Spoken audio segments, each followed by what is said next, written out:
আওয়াজ শুনলেই বোঝা যায় কতটা মুচমুচে আর খাস্তা হয়েছে। আমরা গুড়ের গজা অনেক সময় ট্রেনের মধ্যে বাসের মধ্যে থেকে কিন্তু কিনে থাকি হকার দাদাদের কাছ থেকে। তো ওই গজাগুলো এতটা খাস্তা আর এতটা মুচমুচে শক্ত হয়ে থাকে, আমরা কিন্তু বাজারের থেকে অনেক সময় গজা কিনে থাকলে সেই গজাগুলো ওরকম হয় না। তো আজ যে গজাগুলো আমি বানিয়েছি সম্পূর্ণ ভিডিওটি দেখানোর অনুরোধ রইল, তাহলে আপনারা বুঝতে পারবেন কি করে তৈরি করলাম। চলুন।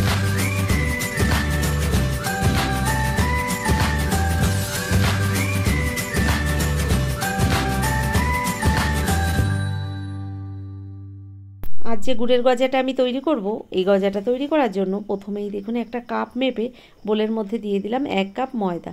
এবার দিয়ে দিচ্ছি 1 চিমটি পরিমাণে বেকিং সোডা। দিয়ে দিলাম এর মধ্যে 4 চামচ সুজি। এতটা মুচমুচে আর খাস্তা হবে আপনারা না দেখলে বিশ্বাস করতে পারবেন না। 4 চামচ এখানে সুজি আমি দিয়ে দিলাম ময়দার মধ্যে।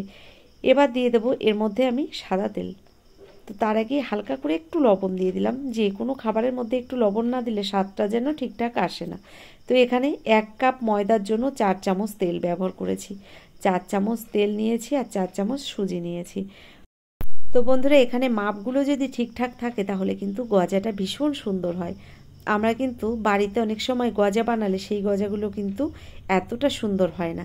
তো এই মাপগুলো যদি আপনারা সব ঠিকঠাক করে নিতে পারেন তাহলে কিন্তু গজাটা সত্যি ভীষণ সুন্দর হয়। এখানে ময়ামটা বেশ সুন্দর করে আমি মেখে নিয়েছি। এবার এর মধ্যে দিয়ে দিচ্ছি আমি 50 গ্রাম পরিমাণে গুঁড়ো দুধ। গুঁড়ো দুধটা যদি এই গজার মধ্যে দেওয়া হয় তাহলে কিন্তু এর স্বাদটা দ্বিগুণ হয়ে যায়। গুঁড়ো দুধটা আমি এই শুকনো ময়দার মধ্যে ভালো করে মিশিয়ে নিলাম। এবার অল্প অল্প জল দিয়ে আমি একটা ডো তৈরি করে নেব। তবে ডোটা একটু শক্ত করেই মেখে নিতে হবে। তো বন্ধুরা, এখানে জল দিয়ে আমি এই ডোটাকে কিন্তু সুন্দর করে মেখে নিচ্ছি। নমস্কার বন্ধুরা, কেমন আছেন সবাই? নিশ্চয়ই সবাই ভালো আছেন, আমিও ভালো আছি। টিয়ার রান্নাঘর থেকে আমি তন্দ্রা আজ নিয়ে এলাম গুড়ের গজার একটা রেসিপি। সম্পূর্ণ ভিডিওটি দেখার অনুরোধ রইল। আর যদি ভিডিওটি দেখতে দেখতে আপনাদের ভালো লেগে যায় অবশ্যই একটা লাইক দিয়ে, যারা এখনও চ্যানেলটিকে সাবস্ক্রাইব করেননি অবশ্যই আমার চ্যানেলটিকে সাবস্ক্রাইব করে পাশে থেকে যাবেন। দেখুন এখানে ময়দাটা সুন্দর করে মেখে নিয়েছি, মাখাটা সুন্দর হয়ে গেছে। এবার একটা বেলুন চাকির ওপরে আমি এই ময়দাটাকে নিলাম আর এভাবে বেলুন দিয়ে একটু বেলে নিচ্ছি। মোটা করে একটা রুটি বানিয়ে নেব।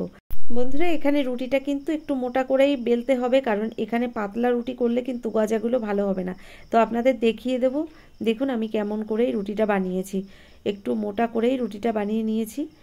আর এই রুটিটা বানিয়ে নেওয়ার পরে আমি ছুরি দিয়ে সুন্দর করে কেটে নেব। দেখুন কেমন মোটা রেখেছি রুটিটা।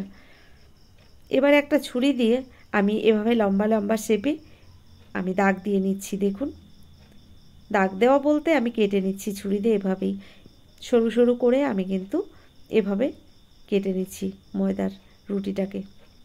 খুব সহজ একটা রেসিপি, তবে আমরা অনেক সময় মনে করি এই গজাগুলো বাড়িতে বানালে কখনোই সুন্দর হবে না।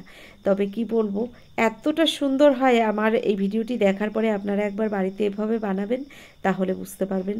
চিনির গজা তো আমরা অনেক সময় বাড়িতে বানিয়ে থাকি, আর চিনির গজা বানানোটা কিন্তু খুব একটা কষ্টের কাজ নয়।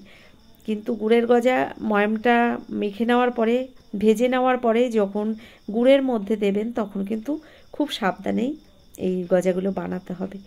তো দেখুন এখানে আমি সরু সরু করে আর কি গজার শেপটা দিয়ে নিয়েছিলাম। এগুলোকে এবার একই সাইজে আমি কেটে নিচ্ছি। আর কেটে নেওয়ার পরে আমি ভেজেও নেব।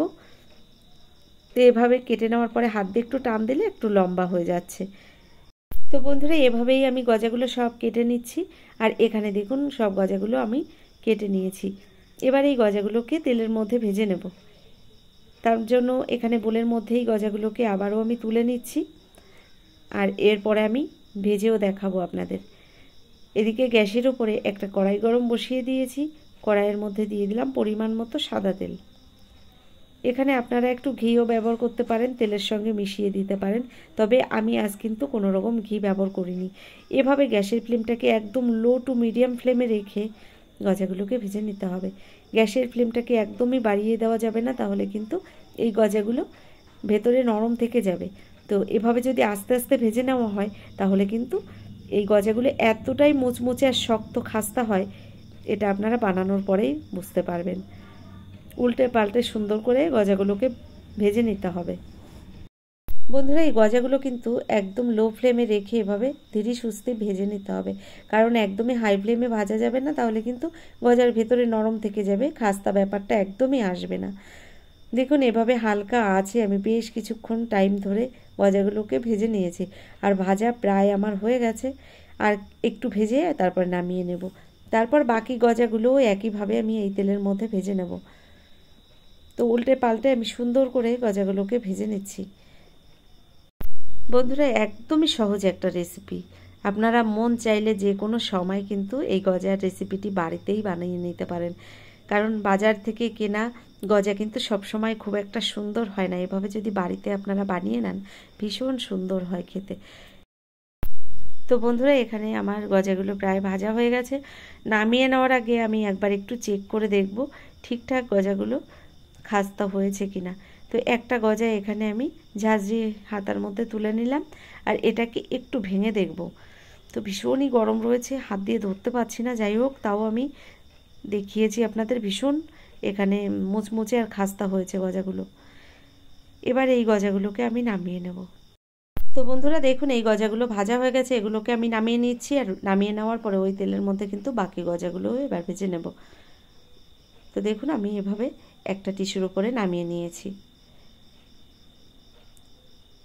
দেখুন গজাগুলো নামিয়ে নেওয়ার পরে বাকি গজাগুলোও কিন্তু এই তেলের মধ্যেই আমি ভেজে নিচ্ছি। তো বন্ধুরা এখানে বাকি গজাগুলো আমি তেলের মধ্যে দিয়ে দিলাম, আর এভাবে হালকা আছে বাকি গজাগুলোকেও আমি ভেজে নেব। এখানে ভাজাটা পুরোপুরি কমপ্লিট হয়ে গেছে। নামিয়ে নিয়ে এবার আপনাদের দেখাবো আমি কি করে এই গুড়ের পাকটা রেডি করলাম। দেখুন এখানে কিন্তু গজাগুলো সব আমি নামিয়ে নিয়েছি, আর নামিয়ে নেওয়ার পরে এবার কিন্তু গুড়ের পাকটা আমি রেডি করে নেব। তার জন্য গ্যাসের উপরে আমি একটা কড়াই গরম বসিয়ে দিয়েছি। ওই কড়াইয়ের মধ্যে দিয়ে দিলাম 1 কাপ গুড়। তো এখানে গুড় রয়েছে প্রায় 200 গ্রাম মতো, তো আন্দাজে দিয়েছি 200 গ্রাম পরিমাণে গুড় দিয়েছি এখানে কড়াইয়ের মধ্যে। বন্ধুরা এই গজা তৈরির মেইন পাক হচ্ছে এই গুড়। গুড়টা যদি ঠিকঠাক না হয় তাহলে কিন্তু এই গজা কিছুতেই ভালো হবে না।